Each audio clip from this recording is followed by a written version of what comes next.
Bonjour, je suis une mère qui travaille dans la trentaine. Lorsque vous allumez la télévision, les nouvelles ne parlent que des coûts de logement et de location qui augmentent. Lorsque j'entends des nouvelles comme celle-là, j'avais l'habitude d'avoir des crises d'angoisse parce que je m'inquiétais pour ma propriétaire. Combien la propriétaire va-t-elle augmenter le loyer cette fois-ci? Est-ce qu'elle vend sa maison et me demande de déménager? Parmi les nombreuses maisons sous le ciel, pourquoi n'ai-je pas de maison à moi? Cela me rendait triste et je pleurais à ce sujet. Ma famille déménageait presque chaque saison parce que nous étions si pauvres. Alors, lorsque je voyais mes amis qui sont nés et ont grandi dans la même maison et y sont restés même jusqu'à ce qu'ils se marient, c'était surprenant pour moi et j'enviais. Peut-être que c'était la raison pour laquelle je voulais posséder une maison plus que quiconque. Lorsque j'ai commencé à travailler, la première chose que j'ai faite a été d'ouvrir un compte d'épargne dédié à l'achat d'une nouvelle maison de ville lors d'une enchère aux enchères. J'étais déterminée à posséder une maison avec de l'argent gagné par moi-même avec mes deux mains.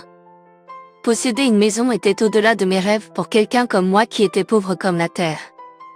Mon mari et moi travaillions dur, mais les prix de ces jours-ci pour acheter une maison étaient inabordables parce que le coût ne cessait d'augmenter si vite juste quand nous pensions avoir économisé assez d'argent. Donc, nous étions sur le point d'abandonner quand je suis tombée enceinte de mon troisième enfant inattendument et quand nous pensions que c'était seulement un rêve d'avoir une maison est devenu une réalité. J'ai finalement réussi à remporter une enchère sur une maison de ville dont je rêvais. Je pensais que c'était la chance apportée par mon troisième enfant qu'un étourneau nous avait offert. Les gens se moquaient de nous pour avoir tant d'enfants quand nous étions si pauvres, mais dès que j'ai dit que nous avions gagné notre maison lors d'une enchère aux enchères, nous sommes devenus elle. Envie de tout le monde.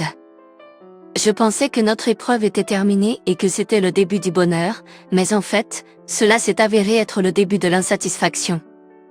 À ce même moment où j'ai gagné l'enchère de la maison de ville, des problèmes qui m'étaient inconnus ont émergé un par un. C'était à un point que je me demandais si j'avais dépensé toute ma chance en gagnant l'enchère que j'ai commencé à avoir tous ces problèmes à nouveau.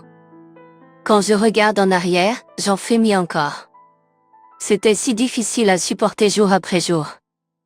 Je n'en voulais même plus vivre et si je n'avais pas mes enfants, je crois que j'aurais abandonné ma vie. Quelque chose de dramatique, que je déteste imaginer. Même ainsi, la raison pour laquelle je vous envoie mon histoire que je déteste encore me remémorer est parce que je voulais l'extérioriser une fois pour toutes et recommencer ma vie avec mes enfants. Je commencerai par vous parler de ma famille. Comme je vous l'ai dit au début, j'ai grandi dans la pauvreté que si aller à l'école n'était pas une exigence obligatoire, j'aurais probablement dû abandonner mon éducation au milieu. Je suppose que je peux blâmer le fait que c'était entièrement la faute de mon père. Mon père vivait avec la croyance que la vie ne nécessite qu'un seul grand coup. Comme vous l'avez probablement deviné, il espérait gagner au loto plutôt que de gagner de l'argent en travaillant dur. En plus de cela, il était si crédule que chaque fois qu'il recevait un salaire plus élevé, il démissionnait et partait sur un coup de tête. Non seulement cela, après avoir échangé seulement quelques mots brièvement avec un inconnu, il investissait tout son salaire du mois dans cet inconnu et perdait son argent pendant la nuit si souvent. Il ouvrait une boutique avec un prêt bancaire dans un endroit où tout le monde pouvait voir qu'elle ne fonctionnerait pas et perdait chaque centime que nous avions. Pourtant, il chantait à propos du succès, ne souhaitant qu'une seule pièce de chance pour toucher le gros lot. D'un autre côté, ma mère croyait que vous récoltez ce que vous semez. Peu importe ce que les autres essayaient de la persuader, elle ne souhaitait jamais rien d'autre que ce qu'elle avait gagné avec sa propre sueur et ses larmes. Elle pensait que l'argent le plus précieux était celui que l'on gagnait en travaillant dur tous les jours et en étant rémunéré. Donc, comme il devait paraître pathétique à mes yeux de ma mère. Donc, elle n'a jamais cru en mon père, même s'il lui montrait les diamants sous ses yeux. De même, pour mon père, ma mère lui semblait si coincée et froide. Donc, leur combat ne s'est jamais arrêté dans notre foyer. C'est parce que tu me manques de respect, alors les enfants le font aussi, en t'imitant. D'autres femmes s'occupent de leur mari, mais qu'est-ce qui te rend si grand que tu m'ignores? As-tu de l'argent ou as-tu reçu une éducation? Tu n'as rien, et comment oses-tu me regarder avec tant d'insolence et être contre moi? C'est étonnant que quoi que je fasse ne se passe pas bien à cause de toi. Dis-le si tu as une conscience. Lorsque mon père l'attaquait de cette manière, ma mère restait silencieuse, comme si elle ne l'écoutait pas. Donc, c'est mon père qui s'énervait et qui partait juste en claquant la porte de la maison. Ensuite, il ne rentrait pas à la maison pendant des mois sans jamais nous appeler. Puisque ma mère n'a jamais compté sur lui pour apporter de l'argent à la maison, son absence n'avait aucun impact sur notre mode de vie. Cependant, des problèmes surgissaient toujours par la suite. Pendant que mon père restait à l'extérieur, il causait toujours des problèmes pour nous. Lorsque ma mère travaillait dur pour économiser de l'argent, elle devait l'utiliser pour régler les problèmes que mon père causait à l'extérieur si souvent. À cause de mon père, ma mère travaillait tellement d'heures supplémentaires pour régler ses problèmes qu'elle avait déjà des rhumatismes aux mains avant d'avoir 40 ans. Elle a dû se faire injecter à chaque articulation de ses mains pour travailler et gagner de l'argent à ma place. C'est pourquoi ses mains étaient plus rudeuses que celles des hommes qui travaillaient dans des travaux manuels difficiles. Bien sûr, aux yeux de ma mère, les mains de ma mère ont l'air les plus précieuses de ce monde. Les difficultés de ma mère ont pris fin lorsque mon père est décédé dans un accident de voiture et lorsque ma sœur et moi avons commencé à travailler. Ma mère avait travaillé dans une usine de transformation des aliments pendant des années, mais à cause de nos insistances, elle ne pouvait pas s'empêcher de démissionner et de rester à la maison comme femme au foyer à temps plein pour la première fois de sa vie. Mais quelqu'un comme elle, qui avait travaillé tant de jobs toute sa vie, ne pouvait pas simplement rester à la maison et ne rien faire. Sans que nous le sachions, elle a secrètement commencé à travailler dans un centre de golf intérieur en tant que réceptionniste. Nous avons essayé de l'arrêter, mais elle n'écouterait pas. Ce corps pourrira, elle dirait, alors je devrais bouger quand je peux travailler. Je suis en santé, alors pourquoi devrais-je ne rien faire à la maison? Cependant, j'ai appris que j'étais tout comme ma mère. Quant à moi, après m'être reposée pendant 3 mois après la naissance de mon enfant, je n'ai jamais arrêté de travailler non plus. Je l'ai rencontré lorsque j'ai obtenu mon premier emploi après l'avoir obtenu mon diplôme d'études secondaires. À cette époque, mon travail m'aidait à fréquenter un collège après le travail le soir. Mon mari travaillait pour une entreprise d'impression où notre entreprise obtenait des dépliants, et c'est ainsi que nous nous sommes rencontrés. Aujourd'hui, de telles choses n'arrivent plus, mais à cette époque, de nombreux étudiants du collège qui étaient trop pauvres pour acheter des livres d'études se feraient faire des copies dans une imprimerie. Je n'avais pas d'argent non plus, alors je faisais la même chose. Parce que je devais aller à ma classe, j'étais toujours pressée de me rendre à ma classe juste après le travail. Dans les yeux de mon mari, il me prenait pitié. Un jour, j'ai commandé des copies de mes matériaux de classe, mais je l'ai oublié, et mon mari est venu jusqu'à ma classe et me l'a livré. Après cela, il m'a dit que je ne devrais pas perdre de temps en allant à son magasin d'impression, mais de le commander pour qu'il soit livré à ma classe. Ce n'était pas beaucoup, mais juste une copie. Grâce à lui, j'ai pu commander une photocopie pour ma classe, ce qui était très pratique et m'a fait gagner beaucoup de temps. Un jour, ma camarade de classe a également appelé l'imprimerie pour faire livrer une photocopie dans sa salle de classe, mais ils ont refusé et l'ont grondé, en disant qu'ils feraient une livraison. Pour une seule photocopie? C'est seulement à ce moment-là que j'ai réalisé ce que mon mari avait ressenti pour moi. En guise de remerciement, je lui ai offert un livre de mon auteur préféré en cadeau. Tu n'as pas besoin de faire une photocopie de ceci, ai-je dit. C'est un cadeau que je te fais de tout cœur, en guise de remerciement. Merci beaucoup d'avoir pu assister à mes cours sans être en retard et de pouvoir te concentrer en classe grâce à toi. Mais tu n'as plus besoin de le faire. Merci, en attendant. J'étais intéressée par mon mari aussi, mais j'ai dû refuser son intérêt pour moi car j'étais déjà submergée en combinant mon travail et mes études. Même si je suis venue te remettre la commande, c'était la première fois que je me rendais dans une salle de classe universitaire. En te voyant étudier la nuit après avoir travaillé pendant la journée, tout comme moi, j'ai commencé à me repentir de ma vie. J'ai réalisé que l'on pouvait mener une vie très productive. Ma vie a été très productive, tout comme toi. Mais je me suis demandé comment j'avais vécu toutes ces années. Je voulais t'encourager à ne pas abandonner et à continuer jusqu'au bout. Alors, s'il te plaît, ne me refuse pas. Je n'ai pas d'autre intention que cela. Après cela, j'ai eu l'impression que nous étions devenus maladroits, et je n'ai plus été à l'imprimerie. Mais je ne savais pas comment il avait découvert de quels matériaux j'avais besoin pour les photocopies et les avait apportés dans ma salle de classe. Il a dit que mes camarades de classe étaient venus faire des photocopies, sauf moi, alors il en a juste fait une supplémentaire pour moi. Il a dit qu'il pouvait comprendre mes sentiments nerveux, mais jusqu'à ce que je sois diplômée, il le laisserait à lui pour faire des photocopies pour moi. C'était juste un moment de gêne, mais avec les copies du livre, je pouvais étudier avec pendant un semestre entier. Quand il est venu me le dire en personne, je me suis demandé à quoi cela servait de l'éviter, alors je lui ai laissé faire des photocopies et les apporter en classe comme avant. 2 ans plus tard, je me suis finalement diplômée de l'université. Même si c'était un programme de nuit dans une université technique, je me suis sentie fière de moi comme si j'avais été diplômée d'une université de la Ivy League. Je devais être conscient des cas négatifs en courant après le travail pour mes classes et en essayant de rester éveillée pendant les conférences en me pinçant la cuisse pour ne pas m'endormir et en vivant avec un budget serré pour payer les frais de scolarité chaque semestre, y compris ne pas pouvoir me permettre d'acheter des livres de cours au magasin et devoir courir pour faire des photocopies. Tous ces souvenirs me sont passés par l'esprit. Je voulais me féliciter de ce que j'avais bien fait, mais parmi ces souvenirs, une personne m'est venue à l'esprit, et c'était mon mari. Il avait été à m'encourager en offrant de livrer les photocopies de mes livres de cours en classe et je l'ai tellement manqué. Je pense que c'était plus parce que j'avais obtenu mon diplôme et que je n'avais plus de raison particulière de le voir. Alors, j'ai renvoyé ma mère et ma sœur qui étaient venues à ma cérémonie de remise des diplômes et je suis allée voir mon mari à l'atelier d'impression. Il travaillait toujours, emballant le matériel imprimé. Puis il m'a remarqué et a vu le diplôme de fin d'études dans mes mains et m'a félicité en souriant si heureux. À ce moment-là, il y a eu un moment de silence. Nous avons tous les deux réalisé qu'après ce moment, nous n'aurions plus vraiment de raison de nous voir. Maladroitement, je ne pouvais pas regarder directement dans ses yeux quand le propriétaire de l'atelier d'impression est sorti et a dit « Waouh, qu'est-ce que c'est ?» C'est le diplôme de fin d'études de votre petite amie, alors vous devez vous dépêcher d'acheter un steak ou quelque chose comme ça. Alors mon mari a rougi, le visage devenant écarlate, et a eu l'air agité, me regardant nerveusement. Ce n'est pas le patron. Ce que le patron, ce n'est pas ça. Ce n'est pas ma petite amie.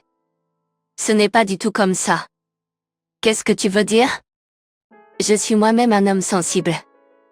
Quand tu jouais le rôle de Roméo, qui attendrait à la porte pour jeter un coup d'œil à ta Juliette lorsqu'il était temps pour elle de passer pour se rendre au travail?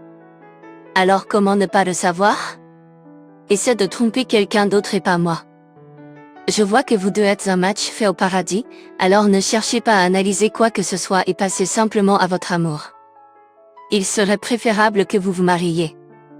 Le patron a ri joyeusement et a laissé mon mari rentrer plus tôt. Après ces moments déconcertants, nous avons fini par manger chinois dans un restaurant chinois à proximité, à l'insistance du propriétaire de l'imprimerie. Pour notre premier rendez-vous, nous avons fini par manger une soupe de nouilles. C'était le pire choix, mais je me souviens que la soupe de nouilles que j'ai mangée ce jour-là reste à être la soupe de nouilles la plus délicieuse que j'ai mangée dans ma vie. Bien sûr, ce serait la chose la moins romantique à manger à un premier rendez-vous pour les gens qui sortent ensemble, cependant.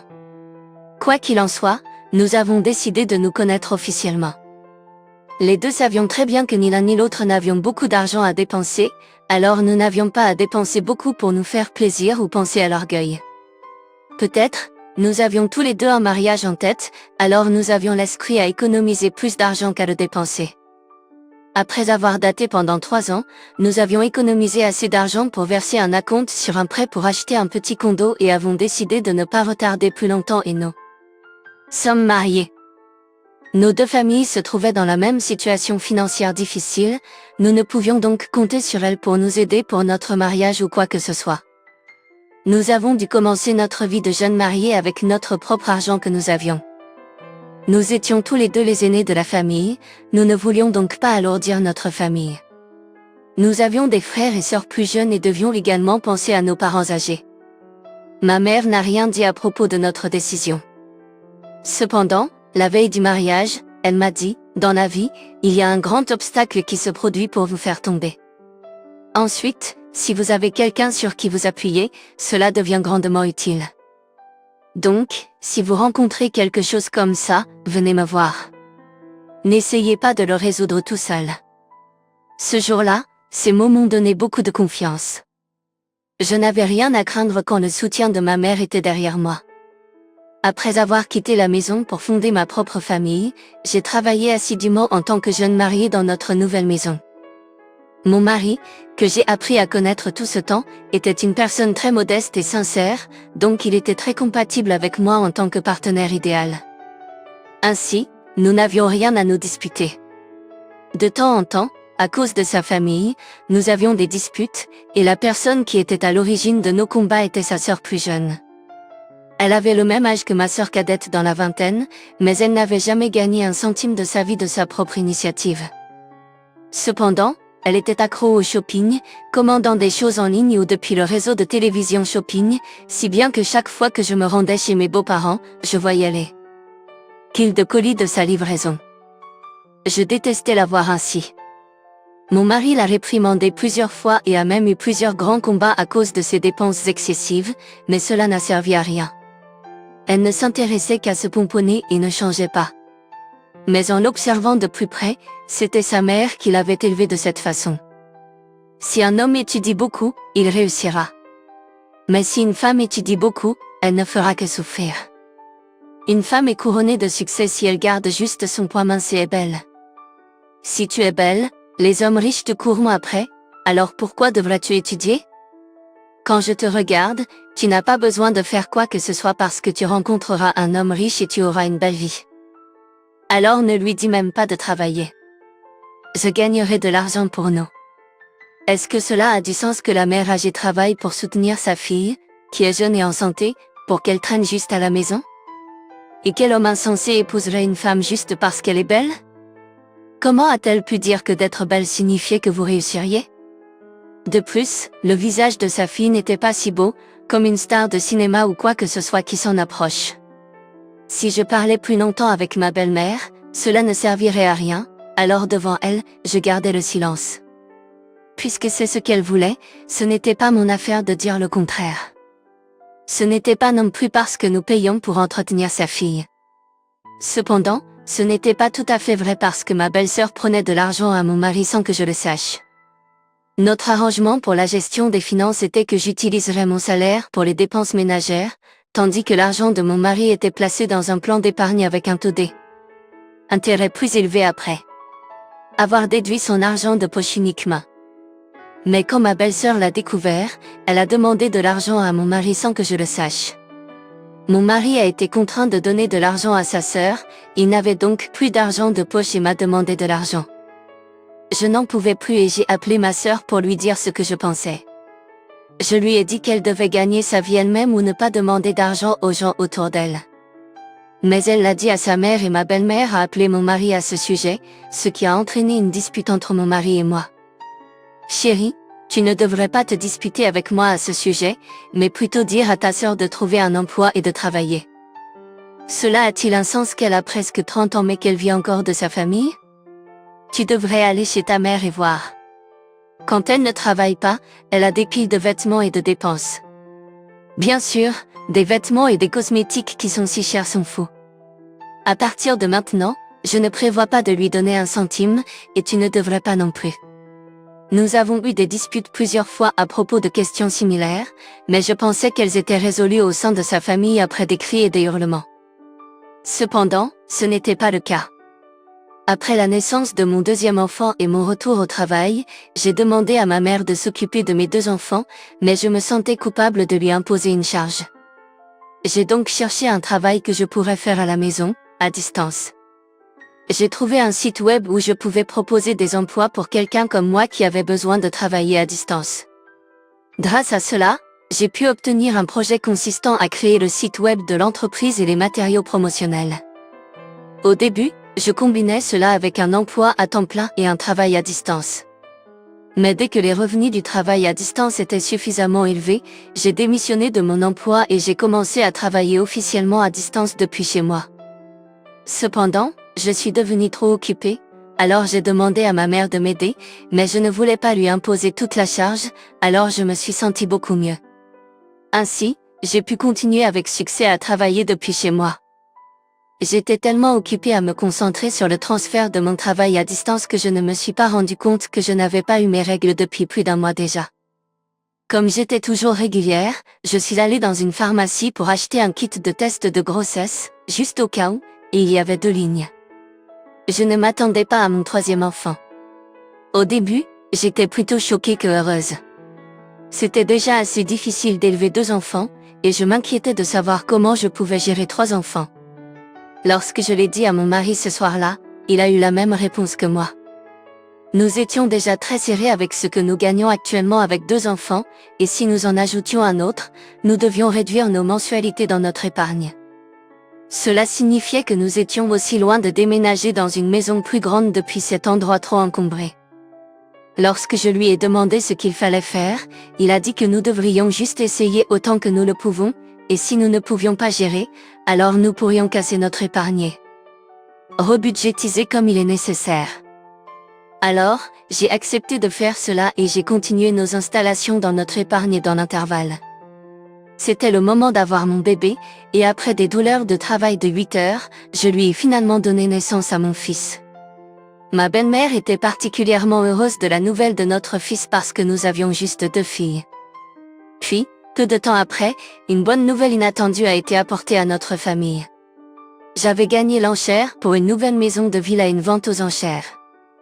Après notre mariage, j'ai essayé pendant plus de 8 ans, mais je n'avais jamais été capable de gagner l'enchère sur la maison que je voulais. Je me résignais à penser que nous n'étions pas destinés à vivre dans une nouvelle maison, mais juste au moment où mon fils est né, nous avons eu de la chance. J'étais remplie de bonheur. Avec bonheur, mais mon mari, qui aurait dû être le plus heureux, avait l'air sombre. Chérie, tu n'es pas heureux? Nous sommes enfin capables de déménager dans une nouvelle maison plus grande à la nôtre. C'est dans le développement de la ville de luxe. Quand est la date limite pour signer le contrat? Quand est la date de paiement du solde? Nous pourrions reprendre l'emprunt et payer le solde, ce qui devrait être couvert par nos économies. Chérie, apporte le relevé récent de nos économies. Alors, mon mari a soupiré profondément et a avoué, désolé. Je voulais te le dire plus tôt, mais j'ai annulé les paiements d'acompte et j'ai retiré les économies parce que ma mère a dit qu'elle avait besoin d'argent urgemment. Quoi? Qu'est-ce que tu dis? Comment as-tu pu faire ça sans m'en parler? Donc, nous n'avons plus d'argent du tout? As-tu tout donné à ta mère? J'ai appris que sa sœur sortait avec un gars riche et qu'elle ne voulait pas le perdre, alors elle a fait refaire sa poitrine et son visage à plusieurs reprises. Elle voulait le faire correctement, alors elle est allée dans une clinique de chirurgie esthétique très chère où vont les stars de cinéma. Sa mère a menti à mon mari en disant qu'elle devait payer les impôts en retard urgemment. Mon mari a découvert la vérité plus tard et a demandé à être remboursé, mais il n'avait aucun moyen de le rembourser.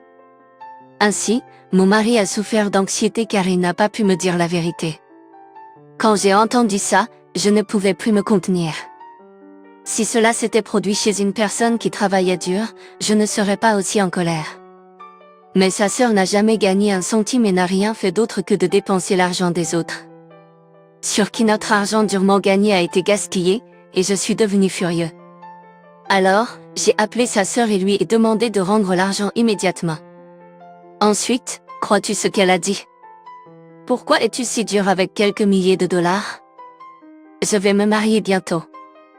Une fois que je serai mariée, mon mari remboursera cela, alors tu n'as pas à t'inquiéter. Je te rembourserai avec intérêt. Quoi que tu dises, je ne peux pas te croire. Si tu ne peux pas payer maintenant, écris une reconnaissance de dette et fais-la légaliser. Sinon, je l'emmènerai devant les tribunaux. Elle a alors crié qu'elle pouvait écrire autant de reconnaissances de dette que je le voulais. Alors, j'ai fait signer la reconnaissance de dette par elle et les fait légaliser. Le premier paiement devait être versé lorsqu'elle s'est mariée, lorsqu'elle a reçu de l'argent en cadeau à son mariage. Mais ma belle-mère l'a appris et est venue à notre maison et m'a attaqué pour l'avoir fait. Est-ce que vous êtes une famille? En tant que son frère aîné, vous pourriez simplement penser qu'il a donné un peu d'argent à sa sœur pour son mariage, et cela suffirait. Mais comment oses-tu la faire écrire une reconnaissance de dette pour cela? Tes parents t'ont mis appris à être comme ça? Bien sûr que non. Mes parents ne m'ont jamais appris à vivre stupidement, en vivant grâce à l'argent des autres. Ils ne m'ont pas appris à simplement compter sur une belle apparence pour me brancher sur le dos de quelqu'un d'autre, ce qui serait un péché. Ils m'ont dit de travailler dur par moi-même et de vivre fièrement. Donc, c'est à toi qu'il incombe d'enseigner correctement ta fille. Ne le laisse pas à la famille de mon fils travailleur pour s'occuper de ta fille stupide. Je récupérerai chaque centime auprès de ta fille, alors prépare-toi bien pour l'avenir. Lorsque je l'ai contre-attaquée si fort qu'elle n'a plus rien dire et est rentrée. Mes enfants pleuraient à cause du cri soudain, et j'ai aussi commencé à pleurer d'être blessée depuis si longtemps. Mon mari, qui rentrait du travail, nous a trouvés tous en train de pleurer et a été déconcerté. Il a appris de notre fille aînée qu'elle est venue et nous a crié dessus. Lorsqu'il a entendu cela, mon mari s'est excusé auprès de moi. Franchement, je n'avais pas envie de regarder le visage de mon mari à ce moment-là. Donc je l'ai ignoré et je suis partie avec mes enfants pour aller chez ma mère.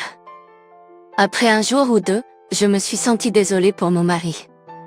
Ce n'est pas qu'il savait que cela allait arriver, et il a remis de l'argent sans savoir que sa mère mentait. Donc je me demandais si j'avais été trop dure avec lui. Mais quand je pensais à faire les paiements pour que l'offre soit acceptée, je me mettais en colère à nouveau et je ne pouvais que soupirer à l'idée de perdre la maison.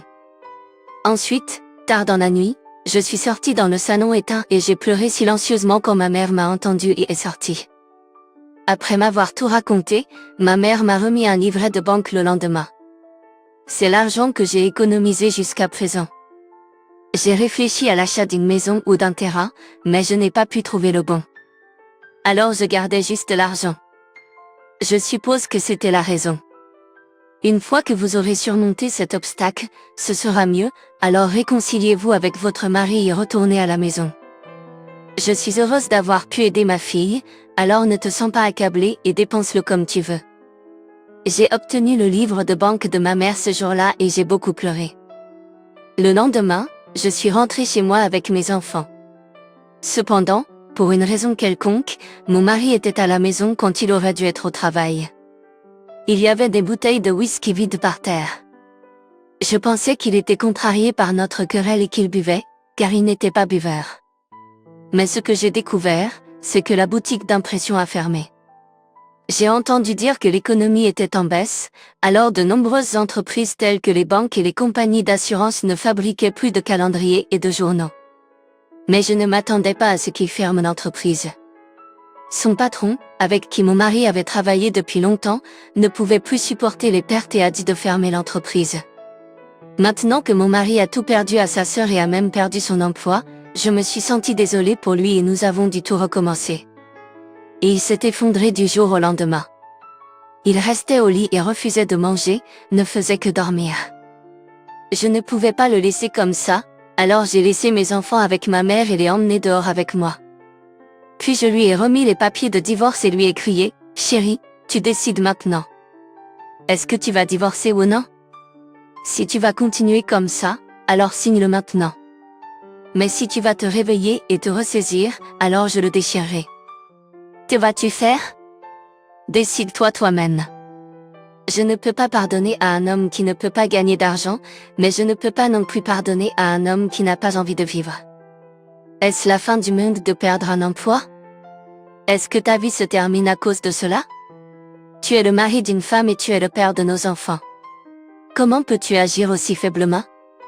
Dans la vie, il y aura un moment pour tomber. Ensuite, tu dois te relever et continuer. Je t'aiderai. Alors faisons-le ensemble. Prends ma main, s'il te plaît. Puis mon mari a pris mes mains et a commencé à pleurer. Je lui ai tapoté le dos et j'ai pleuré avec lui. Depuis ce jour-là, mon mari a commencé à chercher un emploi. Puis il a obtenu un emploi dans un supermarché local en tant que commis pour faire l'inventaire et livrer des commandes. Son salaire n'était pas aussi élevé qu'avant, mais il semblait l'aider émotionnellement qu'il avait un endroit où travailler. Puis est arrivé le jour du mariage de ma belle-sœur. Moi, mon époux et moi sommes allés au mariage comme si nous allions dans un champ de bataille. Nous n'avons même pas rencontré les beaux-parents avant le mariage, alors nous voyons le visage du marié pour la première fois au mariage. Il avait 13 ans de plus que mon mari et avait divorcé 3 fois. Il avait tellement d'argent que les jeunes femmes le poursuivaient. Lorsque mon mari et moi sommes apparus dans la salle d'attente de la mariée, ma belle-mère et ma belle-sœur ont froncé les sourcils. Comment pouvez-vous apparaître ici alors que vous n'avez pas ajouté un centime à la cagnotte de votre belle-sœur? Je ne dirai rien de plus car c'est un bonjour, mais discutons après le mariage. Qu'est-ce que c'est? Je peux comprendre votre femme, mais comment pouvez-vous venir les mains vides à un mariage? C'est incroyable. Ma belle-sœur a craché sur mon mari. J'ai intervenu. Bien sûr que non. J'ai attendu votre mariage depuis si longtemps. J'ai tout préparé en détail, alors regardez. Je lui ai remis une enveloppe. Elle l'a rapidement arrachée et l'a ouverte. Ensuite, son visage est devenu pâle. C'était un document juridique que j'avais préparé. C'est le contrat selon lequel vous devez d'abord payer la dette en premier avec l'argent des cadeaux de mariage que vous recevrez des invités au mariage, et vous devez rembourser le solde aussi. Rapidement que possible. Si vous refusez de tenir votre promesse, je l'enverrai en justice. Oh, il semblait que le marié s'était trompé sur votre profession et votre éducation. Pourquoi ne pouviez-vous pas l'amener à vous épouser avec juste votre chirurgie plastique, en mentant si ridiculement comme ça? Vous n'auriez pas dû vous concentrer sur votre corps autant et devriez vous être concentré davantage sur la formation de votre cerveau. Si vous aviez travaillé, vous auriez pu remplir votre CV avec fierté. Mais vous n'avez jamais gagné un centime à part pour magasiner en ligne à la maison, et quel homme aimerait une fille comme ça? Vous pourriez penser qu'un homme riche ressemble à un doux dans vos yeux, mais ces gens ne dépensent pas facilement leur argent. Ils savent exactement où dépenser et ne pas dépenser leur argent. Donc, je ne sais pas si vous allez vivre comme vous le souhaitez en tant qu'épouse d'un homme riche ou devenir une servante d'un vieil homme riche, mais faites de votre mieux pour avoir une bonne vie. Je vous regarde très attentivement. J'ai dit ce que je voulais dire et je suis partie de mariage avec mon mari, avec la boîte de collection d'enveloppes de cadeaux d'argent. Ma belle-sœur a promis de me rembourser quand elle s'est mariée, mais elle a dû prendre soin des enfants de son mari de mariage précédent, ainsi que son père, qui avait la maladie d'Alzheimer. Cela a abouti à son renvoi de la maison et à son divorce forcé. Elle n'était mariée que depuis 6 mois et n'a même pas pu obtenir une pension alimentaire, à peine sortant avec les mains vides en acceptant un accord mutuel pour divorcer. Ma belle-mère, qui a enseigné à sa fille qu'elle n'avait qu'à être belle, s'occupe maintenant de sa fille alors qu'elle devrait profiter de sa retraite. Nous nous préparons à déménager dans une nouvelle maison au Roger au printemps. Nous avons payé la dette d'argent de ma mère par petits versements. Comme mon mari et moi travaillons diligemment, je suis sûre que nous serons en mesure de tout rembourser un jour. Jusque-là, nous travaillerons dur comme nous l'avons fait.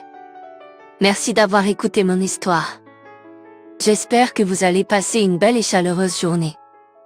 S'il vous plaît, encouragez-moi et écrivez vos commentaires de sagesse dans la section commentaires. Appuyer sur like et s'abonner est une grande aide pour moi.